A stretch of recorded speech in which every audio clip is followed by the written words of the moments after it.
Okay, hey guys, today pretty much is just going to be a tutorial on how to change a servo in your Traxxas Stampede. I'm going to be switching out the Traxxas 2075 servo for the Bluebird BMS 620 MG. It's a Metal Gear servo. It's a bit faster, it's a bit stronger. It's sort of waterproof. It's labelled waterproof, but I don't quite trust it as much as Traxxas' waterproofing, so at the moment it's just drying a bit for waterproofing. But first of all, you're going to need to take off the screws here and on the other side, and also the screws on the top. Alright, once you've done that, you'll need to take your, firstly this cover off here, and then you're going to take this cover off, and pretty much what you're going to need to do, so you're going to need to take out your servo lead from channel 1 in the receiver. So this is channel 1 down here, and then you're going to pull the lead through.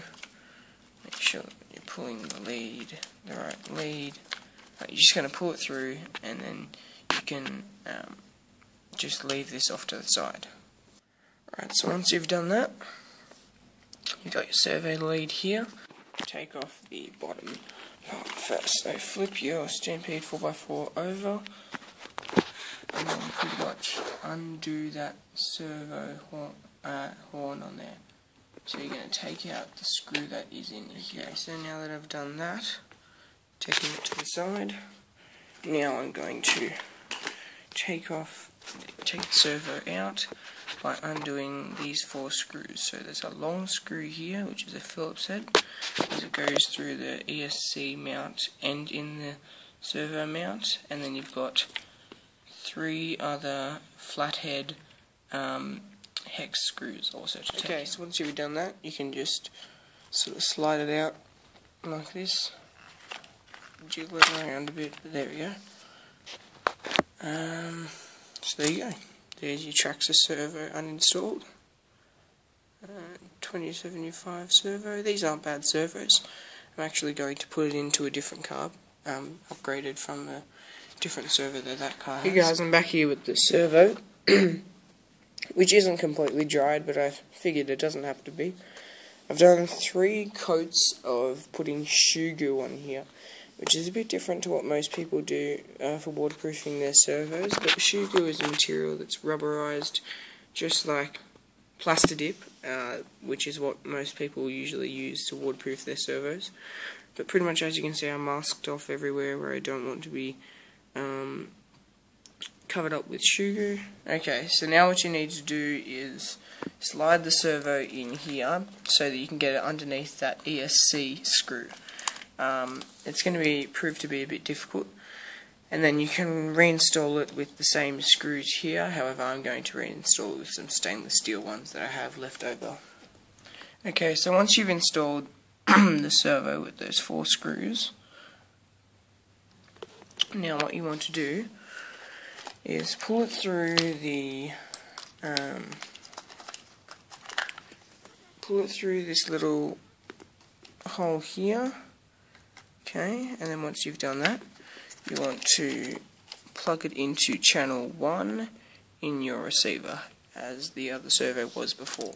Okay, and once you've done that, you need to fix up your receiver box cover, and you're going to make sure the waterproof seal is all along the sides fine, and then you're going to screw the top back on with these 2 screws here, there and there, and then this little piece with screws there and there. Alright, so once you've got those on,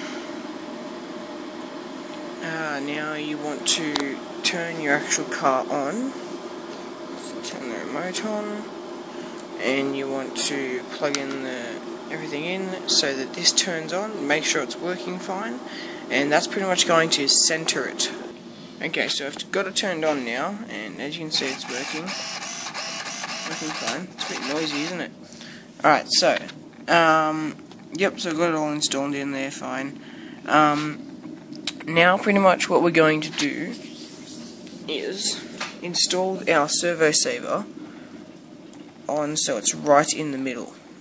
So as I was saying before, I want it to be centered like this because when it's turned on it's right in the center. Because you also need to change your trims on your remote to at 0, right at 0, and then you've got to try and put this servo saver on in as much to the middle as you possibly can, and then you're going to screw it in with that screw you had before. So I've got it lined up as much as I can.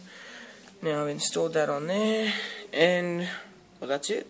It's a pretty simple process to changing your servo. There you go. Went really dark. Alright, here we go. Yep. Definitely faster. It's a bit noisier, but it's much faster. So there you go. That's how to install a new servo in the Traxxas Stampede. Please rate, comment and subscribe. Hope you enjoyed the video, and I guess I'll see you guys later.